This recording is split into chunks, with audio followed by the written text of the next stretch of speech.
Me retiré del ejército con una baja médica y una mano que ya no cierra igual. A veces, cuando hace frío, siento como si los huesos recordaran el origen de la lesión, no la versión oficial, sino la real. Esa que no se escribe en ningún parte, la que te deja mirando el techo a las 3 de la mañana, con el corazón trabajando como motor ahogado. Esto pasó en 2018, meses antes de que el país se llenara de noticias de encierros y cubrebocas. En ese entonces yo era cabo primero en una unidad que hacía recorridos de reconocimiento en sierras donde ni el mapa se pone de acuerdo. Nos mandaron con una encomienda limpia, ubicar zonas de captación de agua, pasos de arroyos, veredas que pudieran servir para proyectos de reforestación y vigilancia rural. Sonaba a rutina, a caminatas bajo el sol, a fotos y coordenadas. Nada de combate. Nada de contacto. Éramos 6. El teniente Aranda, serio, de esos que hablan poco y miran mucho. Vega, el radiooperador, que cuidaba el equipo como si fuera un corazón ajeno. Lobo, tirador, el más fuerte del grupo, el que siempre se burlaba del cansancio. Méndez, paramédico, con la calma de quien ya vio demasiado. Y Padilla, el más joven, encargado de las fotografías y el registro. La sierra nos tragó desde el primer día. El monte estaba pesado, la vegetación cerrada y el aire olía a tierra caliente y hojas machacadas. Los caminos eran cicatrices viejas que se perdían de pronto entre la maleza. A ratos, el silencio era tan puro que hasta el zumbido de los insectos sonaba como una advertencia. Al tercer día, cerca del mediodía, llegamos a un claro pequeño junto a un arroyo delgado, de esos que parecen un hilo brillante entre piedras. Aprovechamos para tomar agua y revisar el terreno. Padilla se separó unos pasos para buscar ángulo con la cámara. Yo estaba agachado, llenando mi cantimplora, cuando lo escuché respirar raro, como si se le hubiera atorado algo en el pecho. No habló de inmediato. Solo volteó la pantalla hacia nosotros, con la mano temblándole. En la foto del claro se veía todo normal. El arroyo, el tronco caído, un manchón de sol. Pero al fondo, entre dos árboles, había una forma que no correspondía a nada del monte. No era sombra de rama. No era tronco. Era una figura alta, demasiado alta, con una silueta que parecía humana, pero con un contorno irregular, como si el cuerpo estuviera cubierto de pelo mojado o de lodo espeso. Lo peor no era la forma. Era el detalle imposible, 2 puntos brillantes, como ojos devolviendo la luz. Yo levanté la vista hacia donde señalaba la foto. Al principio no vi nada. Solo vegetación y sombras.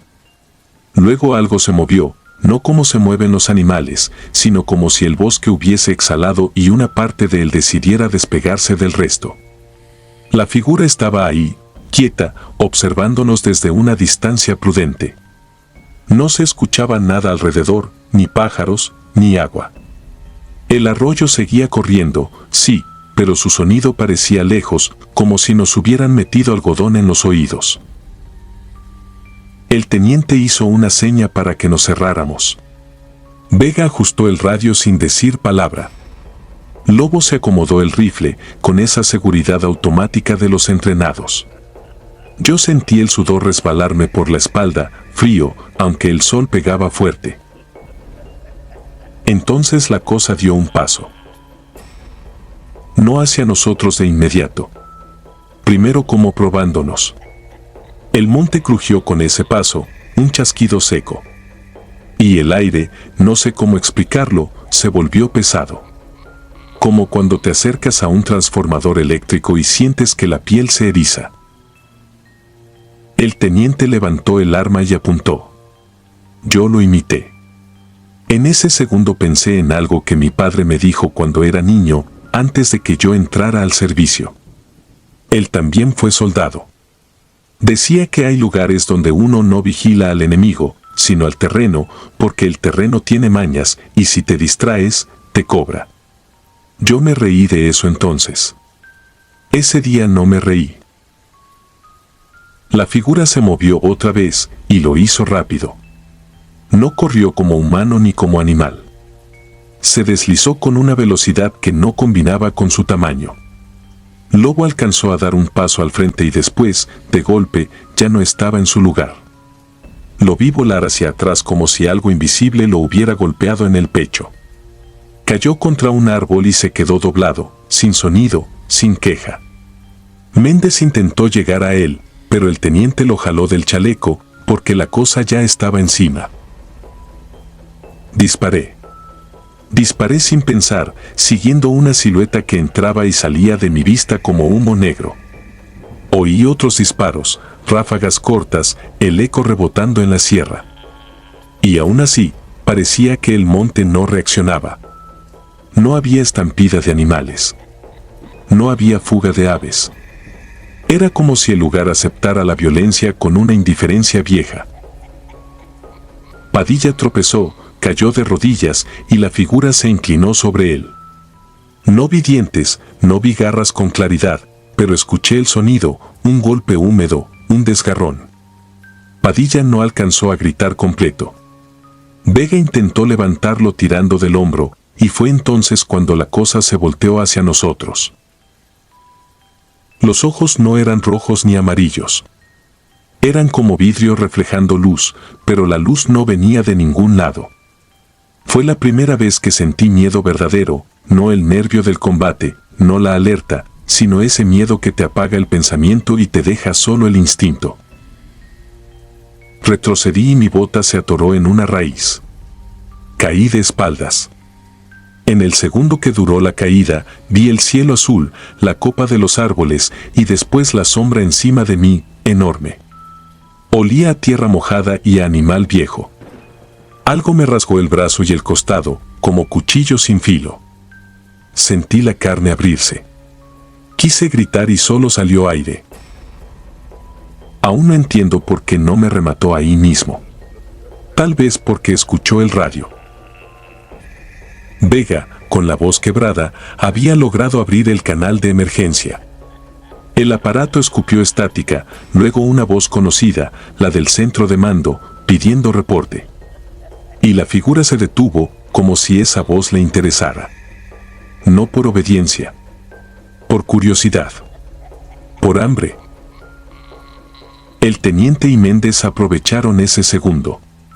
Se acercaron por los lados, como se rodea a un animal herido, y dispararon casi a quemarropa. Yo vi el impacto en el cuerpo oscuro, vi cómo la forma se deformaba como si no tuviera huesos donde deberían estar. La cosa soltó un sonido que no era rugido ni grito, era más bien un quejido profundo, como tronco partiéndose. Cayó de costado, a menos de 1 metro de mi cara. No me acerqué. Nadie se acercó. El teniente se quedó apuntándole, respirando fuerte. Méndez me presionó la herida con una venda y sus manos temblaban, aunque él era de los que nunca tiemblan. Vega siguió en el radio, repitiendo coordenadas, pidiendo extracción. Y, aún así, lo que más me heló fue lo siguiente. La voz en el radio volvió a salir, clara, demasiado clara. Pero ya no decía lo que decía el centro de mando. Decía mi nombre. Con mi misma voz. Me llamaba desde el aparato, como si alguien estuviera imitándome desde adentro, copiando mi tono, mi forma de respirar, incluso el temblor. Vega lo apagó de un manotazo. Nadie preguntó nada. Nadie quiso escuchar la siguiente palabra. El helicóptero llegó una eternidad después. Me subieron como pudieron. Desde la camilla alcancé a ver el claro por última vez. La figura seguía ahí, tirada, pero no parecía un cuerpo. Parecía una mancha, un bulto que no encajaba con la realidad, como si el monte lo estuviera rechazando. En la base, la versión oficial fue sencilla, emboscada por grupo armado, bajas y heridos. Nos hicieron firmar declaraciones. Nos quitaron teléfonos. Nos encerraron en una sala sin ventanas y nos advirtieron con una calma que daba más miedo que un grito. No era amenaza directa, era peor, era la certeza de que para ellos esto no era nuevo. Yo pasé por quirófano y sobreviví, pero el brazo quedó mal y el costado nunca sanó del todo. Meses después me dieron la baja. Me dijeron que era por mi salud, por mi futuro. Y tal vez lo era. Pero también era para que dejara de estar cerca de radios. Porque desde aquel día, cuando hay interferencia en la televisión o un altavoz truena en la calle, escucho algo detrás del ruido. Un murmullo que se parece a mí, practicando. Y hace 2 semanas, en la madrugada, mi celular sonó sin señal, sin saldo, sin nada. Contesté por instinto, todavía con sueño. No hubo voz humana al otro lado. Solo un arroyo corriendo. Y el crujido de una rama, como un paso lento, acercándose.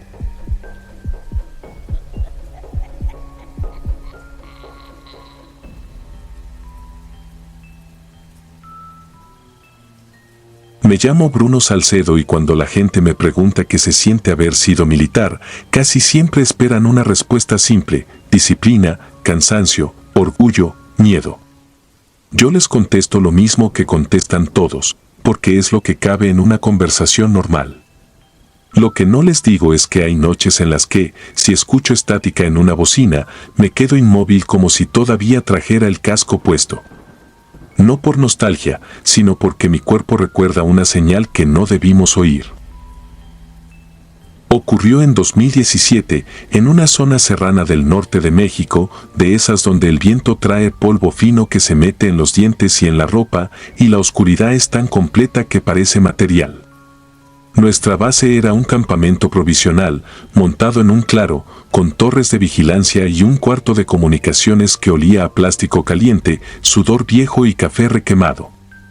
La rutina te vuelve máquina, revisas perímetro, firmas bitácoras, calibras equipos, vuelves a revisar.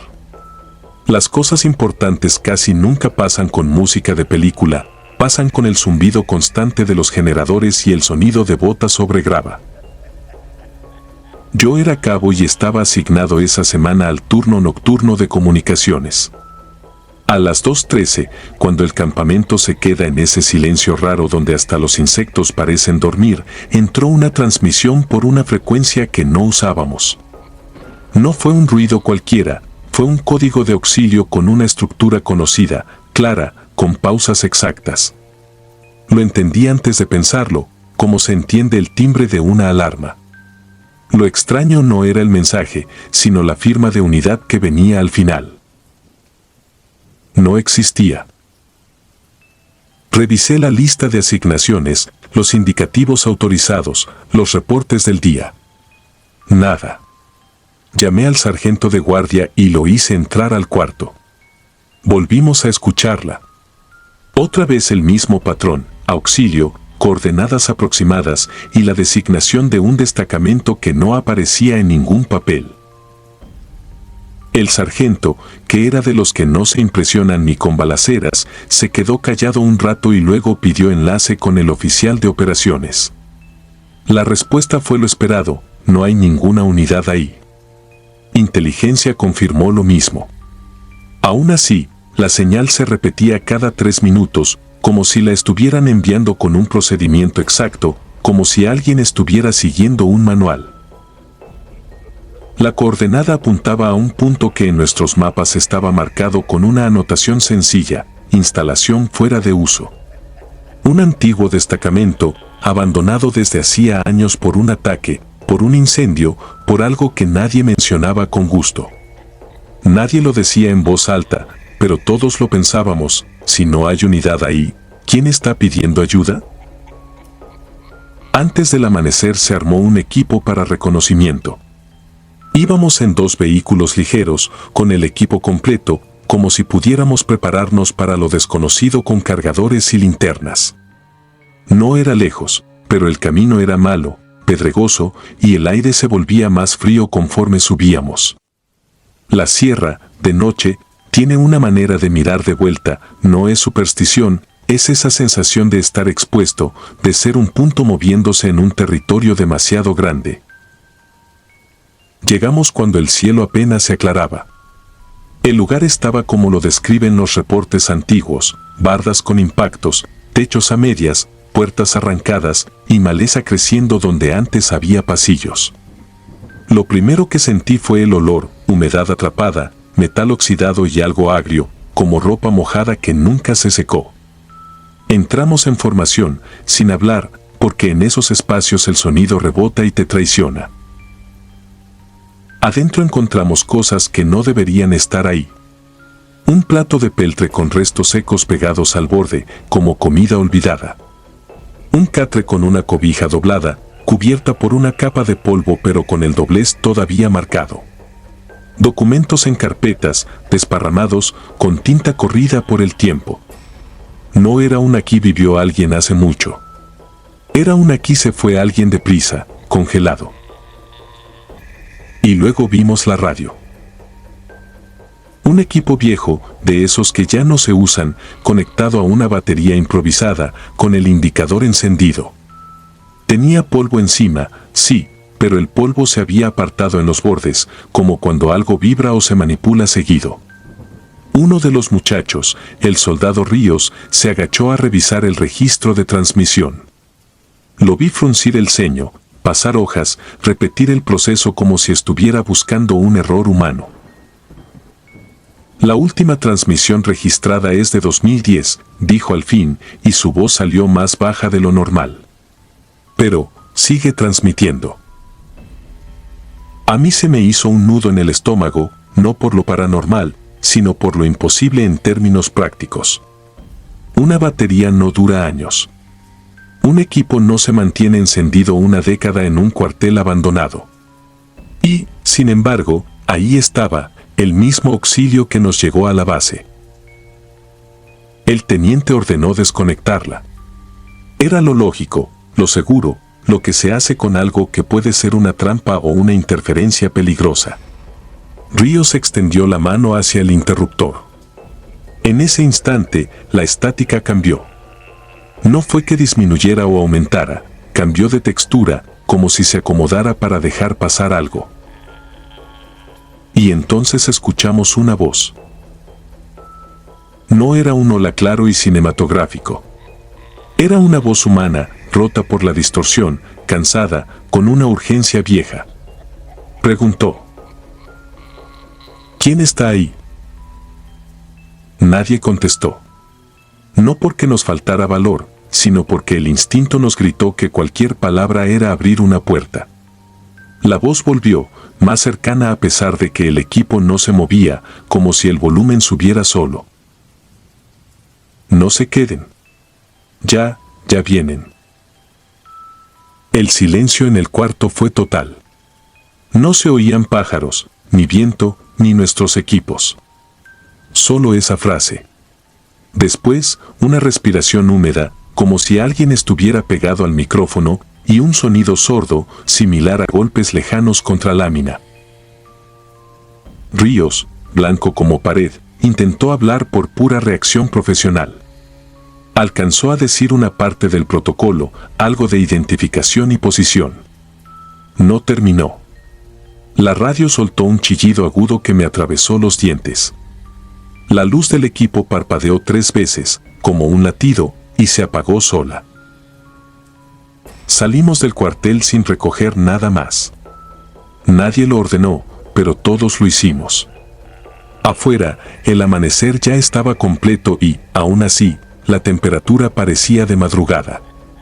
Cuando subimos a los vehículos, vi algo que no le dije a nadie. En el polvo de la entrada, junto a nuestras huellas recientes, había otras marcas, como pisadas antiguas arrastradas, orientadas hacia el monte, como si alguien hubiera salido corriendo o siendo jalado.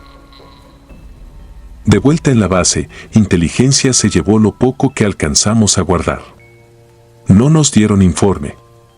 Solo silencio y esa clase de orden tácita que no se escribe, no se habla del tema. La vida siguió, porque en el ejército la vida siempre sigue. 3 noches después, Río salió en una patrulla corta, dentro del perímetro ampliado. Era un recorrido rutinario, con un punto de control y regreso. Yo lo vi ponerse el chaleco, ajustar el casco, bromear con otro soldado como si nada. A la hora prevista no volvió. A la media hora se activó el protocolo de búsqueda. Lo hallamos antes del amanecer. El vehículo estaba estacionado en un claro, con las puertas abiertas y el motor aún encendido. No había casquillos, no había impacto, no había sangre. Su radio portátil estaba en el asiento del copiloto, prendida, soltando una estática suave. En la tierra, alrededor, no había huellas de forcejeo, solo una cosa que se me quedó grabada, marcas de botas, una sola línea de pasos que salían del vehículo y se detenían de golpe, como si de ahí en adelante el suelo se volviera pared. Cuando llevamos el vehículo a la base, la frecuencia de la radio portátil no era la nuestra. Era la misma frecuencia extraña de aquella noche. No sé quién la cambió. No sé cuándo. Lo único que sé es que, mientras los mecánicos revisaban la unidad, yo escuché por un segundo, entre la estática, una frase conocida, como si alguien hablara desde muy lejos, con la garganta llena de tierra. Ya es muy tarde. Hasta hoy, lo que más me persigue no es la idea de un fantasma. Es algo peor, algo que se siente real y cercano, que aquella señal no estaba pidiendo rescate.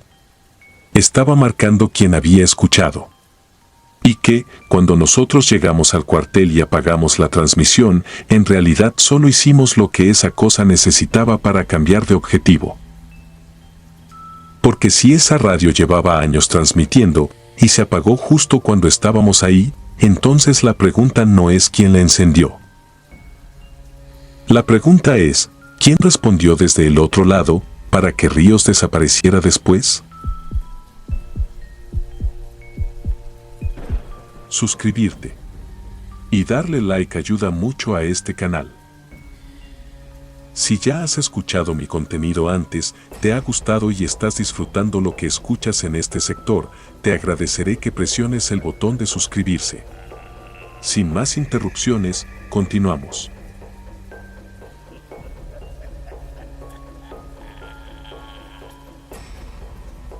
Te escribo esto como si fuera un informe, porque así es como mi cabeza lo soporta. Si lo cuento como historia, se me desarma el pecho. Prefiero dejarlo en palabras frías, aunque lo que pasó fue todo menos eso. Me llamaban Reyes en la tropa.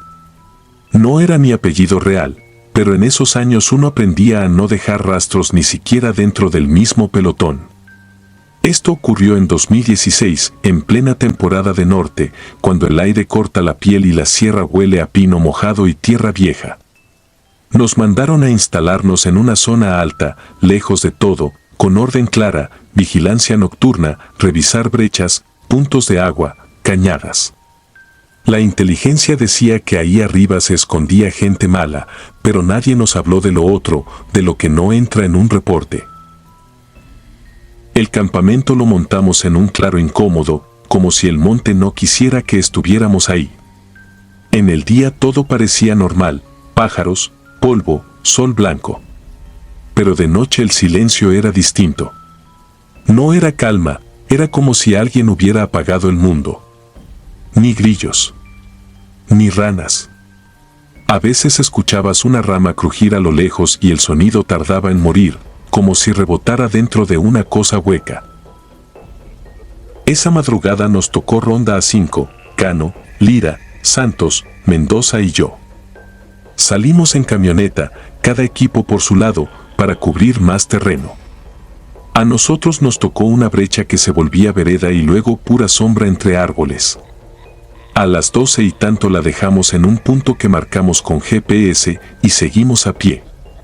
El frío ya no era frío, era una mano apretándote por dentro. Caminábamos separados lo justo para no estorbar, con las lámparas tapadas para que no se viera la luz a distancia. A eso de las 2 escuchamos pisadas. No de animal. De humano corriendo, pesado, desesperado. Nos pegamos a los troncos y apagamos todo. Las pisadas se acercaron como si el monte se partiera. Y entonces llegó el sonido que todavía me despierta, un llanto de hombre, pero raro, como si llorara sin aire, como si el llanto lo estuviera jalando de la garganta.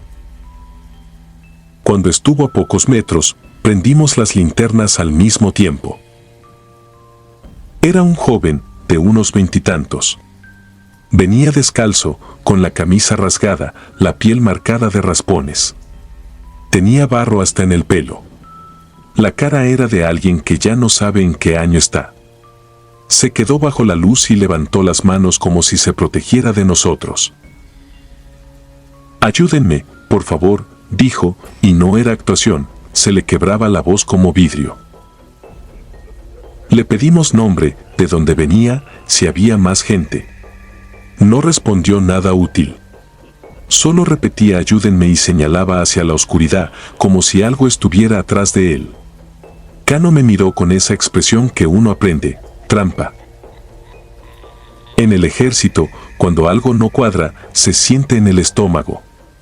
Aún así, no puedes dejar a un civil así, solo, en la sierra. Decidimos acompañarlo hasta la camioneta y sacarlo de ahí. Le dije que caminara despacio, que se calmara. Y entonces el joven giró y salió corriendo. No corrió como alguien que huye, corrió como alguien que ya conoce el camino. Eso fue lo primero que me hizo ruido. La sierra era un laberinto.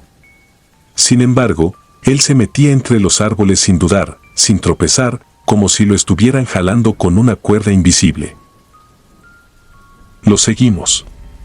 No era prudente, pero en ese momento la decisión se tomó sola. Corrimos varios minutos hasta que Santos se tropezó con una raíz y se lastimó la pierna. Nos gritó que siguiéramos, que él regresaba solo. Esa fue la última vez que lo vi normal. El joven nos llevó a un lugar donde el aire cambiaba. No olía a pino ni a tierra, olía a cera y a algo más, algo viejo y dulce, como carne que ya pasó de su punto. Entre unas rocas apareció una boca de cueva, pequeña, casi escondida, como si fuera una grieta mal cerrada. El joven se metió sin voltear. Nos quedamos tres, Cano, Mendoza y yo. Lira se quedó cubriendo entrada, mirando el monte. Sacamos armas, nos acomodamos la respiración y entramos con cuidado. Adentro no estaba oscuro. Había luz. No una luz eléctrica, sino un brillo tembloroso, cálido, que venía de decenas de velas colocadas a distintas alturas, como si alguien hubiera decorado la piedra. Eso no tenía sentido, nadie sube velas hasta ahí sin querer que se vea. Y, sin embargo, desde afuera no se veía nada. La cueva se abría en un pasillo irregular. El piso estaba húmedo. En las paredes había manchas negras, pero no de humo, parecía como si la roca se hubiera enfermado. Caminamos sin hablar. Escuchaba mi propia sangre dentro de los oídos. Pensé en Santos, allá afuera, cojeando en la oscuridad. Más adelante vimos algo tirado. Al principio creí que era un bulto de ropa. Luego vi la forma de un brazo, la mano torcida. Era un cuerpo. Y cuando la luz de las velas le dio completo, sentí que se me dormían las piernas. Porque era el mismo joven. La misma cara. La misma ropa rasgada. Solo que ahora estaba hinchado, con la piel opaca, como cera sucia. El olor confirmó lo que la vista no quería aceptar, llevaba ahí varios días. Mendoza soltó un insulto bajito. Cano se acercó con cuidado, como si el cuerpo pudiera levantarse. Tenía los ojos, no quiero describirlo con detalle, pero estaban cerrados con un trabajo deliberado, como un sello. Y las manos y los pies estaban atados de una manera que no era improvisada. Era ritual.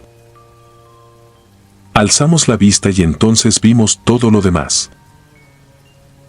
Estatuas de la muerte, figuras de santos torcidos, muñecos hechos con trapos, fotos de personas con nombres escritos atrás, animales disecados, botellas con líquidos oscuros, cartas con letras apretadas. Un altar hecho en una repisa natural de roca, lleno de cera derretida como si la piedra llorara. Aquello no era escondite de delincuentes, era otra cosa. Un cuarto de trabajo para alguien que no cree en Dios o que cree en uno diferente. Yo he visto cuerpos deshechos por la violencia. He visto casas convertidas en matadero. Nada de eso se sintió como esa cueva. Ahí adentro la sensación era que algo te estaba mirando, pero no desde un punto, sino desde el aire. Reporté por radio.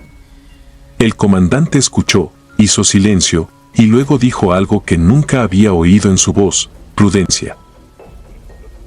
Aún así, la orden fue clara: recuperar el cuerpo, sacarlo y llevarlo a la morgue del pueblo más cercano. Los peritos, según dijeron, no subirían. Nadie entra ahí, alcanzó a decir el comandante, como si repitiera una frase aprendida. Nos acercamos al cuerpo. Lo tomamos de los pies y de los brazos, procurando no moverlo demasiado. En cuanto jalamos, pasó lo imposible: el cuerpo no se movió como debería. Era como si estuviera pegado al suelo. Juro por lo que sea que sentí un tirón contrario, firme, pesado, como manos debajo de la piedra sujetándolo. Cano dijo, a la cuenta de 3. 1, 2, 3. Jalamos con todo, y el cuerpo se deslizó unos centímetros. Apenas eso. Entonces el aire cambió otra vez. Las velas temblaron al mismo tiempo, como si alguien hubiera soplado desde el fondo de la cueva. Y escuchamos un sonido que no era voz, ni viento, era como un suspiro largo, satisfecho. De pronto el cuerpo se nos arrebató. No cayó. No resbaló. Fue jalado hacia adentro, hacia la oscuridad donde ya no llegaba la luz de las velas. Lo perdimos de las manos como si alguien lo hubiera agarrado de los tobillos y tirado con rabia. Mendoza se quedó congelado. Cano dio un paso atrás. Yo apunté hacia el fondo, con la linterna temblándome. Y ahí, juro que lo vi, una silueta, alta, pegada a la piedra, no como sombra sino como algo que la piedra estaba proyectando. No tenía rostro, pero sí tenía forma de estar encima de nosotros. Como un dueño. Y en ese momento escuché algo que me heló peor que el frío de afuera. El llanto del joven. El mismo llanto de antes. Pero esta vez venía desde el fondo, mezclado con un sonido húmedo, como si alguien arrastrara algo pesado por roca mojada. Cano fue el primero en romperse. Salió corriendo sin decir nada, chocando contra las paredes, como niño. Yo quise seguirlo, pero mi pierna no respondió. Mendoza me jaló del chaleco y me gritó que me moviera. Corrimos como pudimos hacia la salida. Afuera no estaba Lira. Solo estaba el monte y el viento. Grité su nombre. Nada. Mendoza gritó también. Nada. Ni ramas moviéndose, ni pasos. Como si la sierra hubiera cerrado la boca. Regresamos a donde habíamos dejado a Santos y no lo encontramos. Solo hallamos una marca en el suelo, una línea arrastrada, como si alguien hubiera sido jalado. Y una cosa más, su radio, partido, con la antena doblada, todavía con estática. Llegamos a la camioneta con la garganta seca y la cabeza hecha trizas. Pedimos apoyo. El comandante contestó rápido, pero cuando escuchó que faltaban 2 hombres, no preguntó cómo, preguntó dónde exactamente. Le di referencias. Hubo un silencio largo. Después dijo: retírense del área. Ya. Lo obedecimos. En el camino de regreso sentí que alguien venía sentado atrás, aunque la caja iba vacía. No quise voltear. Mendoza tampoco. Íbamos con la mirada fija, como si voltear fuera a afirmar algo. Al amanecer, en el campamento, el comandante nos separó. Nos hizo repetir lo ocurrido. A cada versión le quitaba detalles, como quien limpia un cuchillo. Nos ordenó no hablarlo con nadie. Dijo que se haría cargo. Ese mismo día desmontamos. Santos y Lira quedaron como extraviados en operación. Así lo redactaron. Así lo firmaron. En los papeles desaparecieron en la sierra como si el monte se los hubiera tragado, y ya. Antes de irnos, miré hacia las montañas. En una parte alta, donde juraría que no había nada, vi una línea de humo delgado subiendo recto, como vela recién apagada. Y algo más, en el aire, por un segundo, me pareció escuchar el llanto otra vez, pero ya no de miedo, sino de alguien que está llamando. Desde entonces, cada vez que veo una vela encendida en un lugar donde no debería, siento el tirón en las manos, la piedra húmeda, la cueva respirando. Y lo más duro no es recordar el cuerpo. Lo más duro es esto: ese joven nos pidió ayuda y nosotros se la dimos, pero no era él quien corría. Era lo que lo estaba usando para que nosotros entráramos.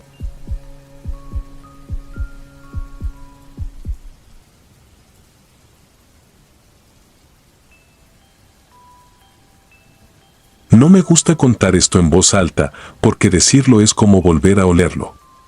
Y porque en el ejército aprendí que hay cosas que no se escriben en reportes, cosas que no caben en un parte de novedades, ni se explican con un contacto, ni se tapan con un sin novedad. Esto pasó en 1997, cuando yo todavía era cabo y traía la cara de quien cree que el miedo siempre viene con balas. Nos desplegaron en una zona de sierra, de esas donde el monte se traga el sonido y la noche no cae, se derrama. Íbamos por una operación de rutina, vigilancia de brechas, reconocimiento de rancherías aisladas y presencia disuasiva. Nada heroico. Nada que saliera en la tele. La primera noche entendí que el lugar no quería gente. El campamento quedó armado cerca de un claro, con el perímetro marcado, la fogata estrictamente controlada y la radio siempre encendida aunque no dijera nada. A esas alturas ya conocía el silencio real, ese que no es descanso, sino advertencia. A medianoche, cuando tocó mi guardia, el frío se metía por los huecos del uniforme como agua sucia. En el monte, los insectos cantan, los búhos gritan, y aún así sientes que todo está demasiado quieto.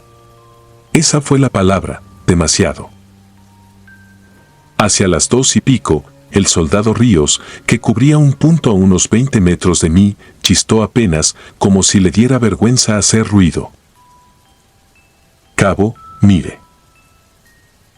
No señaló con la mano abierta, sino con un dedo rígido, como si apuntara sin querer. Yo enfoqué con la linterna hacia donde indicó y vi un tronco grueso, un encino viejo.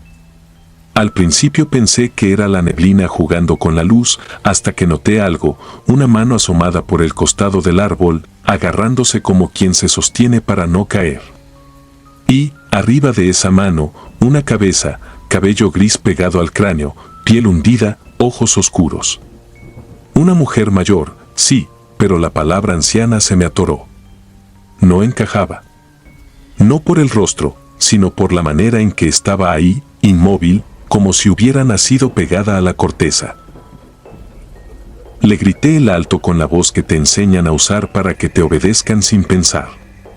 Le ordené que saliera despacio, manos visibles. No respondió. Entonces sonrió, y esa sonrisa fue lo primero que me calentó la sangre de miedo. Tenía los dientes manchados, como si cargara tierra en la boca. Ríos susurró algo, y yo lo callé sin voltear. En el perímetro no se habla de más. Hice una seña para que otro par se aproximara, sin ruido. En cuestión de segundos teníamos 4 hombres con el arma lista, linternas apuntando, y la mujer ahí, pegada al árbol, mirándonos como si nosotros fuéramos los intrusos. El soldado Santana se adelantó, confiado, de esos que creen que todo se arregla con una orden más fuerte. Señora, salga ya. Está en zona restringida. La mujer no movió el cuerpo. Solo se rió. Fue una carcajada seca, vieja, pero demasiado viva. No era risa de nervios, ni de borrachera. Era una risa que parecía venir de un lugar donde no existe el cansancio. Yo sentí que algo me agarraba por dentro, como si me apretaran el estómago con un puño helado. A mi lado, alguien murmuró una grosería y se persignó sin darse cuenta. Santana dio otro paso. La mujer, entonces, dejó ver más, una espalda encorvada, un vestido oscuro y sucio, uñas largas como espinas. Y cuando Santana estuvo a menos de 2 metros, ella hizo algo que me rompe la cabeza hasta hoy. Se dejó caer al suelo y empezó a correr en 4 patas. No se agachó. No se arrastró. Corrió como bestia, con una velocidad que no correspondía a sus huesos ni a su edad. Se metió entre los árboles sin hacer ruido, como si el monte la conociera. Y mientras se iba, seguía riendo. Santana, picado en el orgullo, salió tras ella. Vuelvo. La voy a agarrar. Yo quise ir detrás, pero en ese momento sonó la voz del teniente por radio, orden directa de mantener posiciones. Es una vieja, dijo. No rompan el perímetro por una loca. En el ejército, una orden es una pared.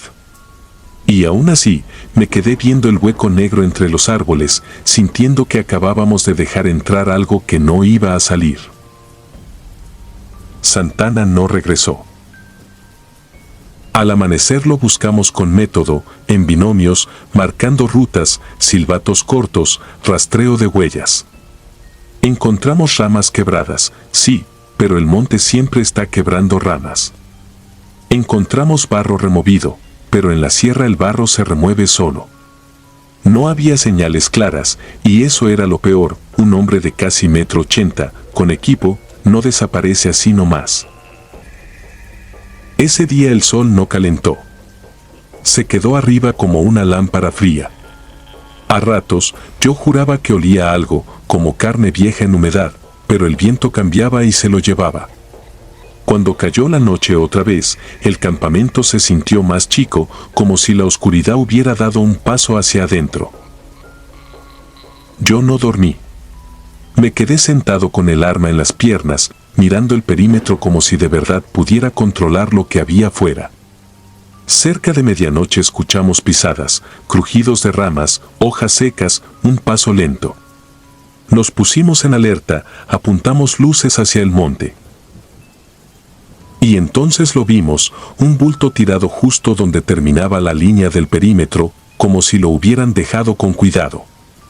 Me acerqué con 2 elementos, sin apartar la mira. Era Santana.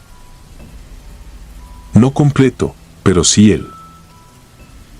Tenía la ropa rasgada, el chaleco abierto, y lo peor era la cara, mordidas, profundas, como hechas por una boca demasiado grande o por muchas bocas pequeñas.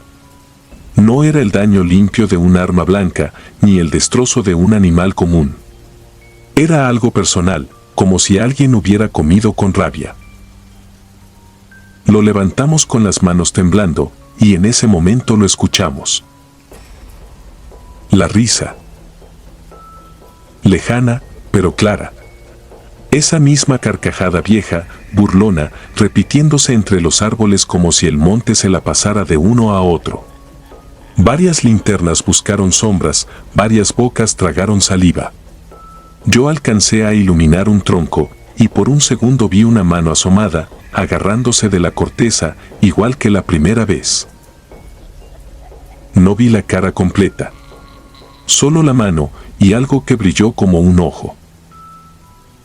Quise disparar. No lo hice. No porque no pudiera, sino porque entendí, con una certeza humillante, que no era un blanco. Era una señal. Estaba jugando con nosotros. Al día siguiente nos replegaron. No hubo explicación oficial. Dijeron que Santana se desorientó, que pudo haber sido atacado por fauna, que era terreno hostil. Nadie mencionó a la mujer. Nadie escribió corrió en 4 patas. Nadie puso carcajadas en el reporte. El teniente nos ordenó callar y todos obedecimos porque obedecer es más fácil que aceptar. Pero yo no pude olvidar un detalle. Cuando cargamos el cuerpo, vi en el cuello de Santana unas marcas finas, como rasguños, y en una de ellas había un pedacito de tierra clavado, oscuro, con olor a raíz podrida. Desde entonces, cada vez que hago guardia en un lugar frío, cuando el monte se queda demasiado quieto, me acuerdo de esa mano asomada del árbol. Y lo que más me pesa no es pensar que era esa cosa. Lo que más me pesa es otra idea, que no fue ella quien se metió en nuestro campamento. Fuimos nosotros los que nos metimos en el suyo.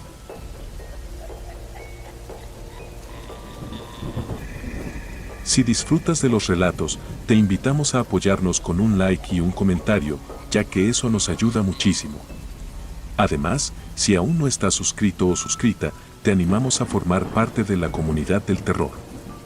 Muchas gracias por escucharnos y por tu apoyo.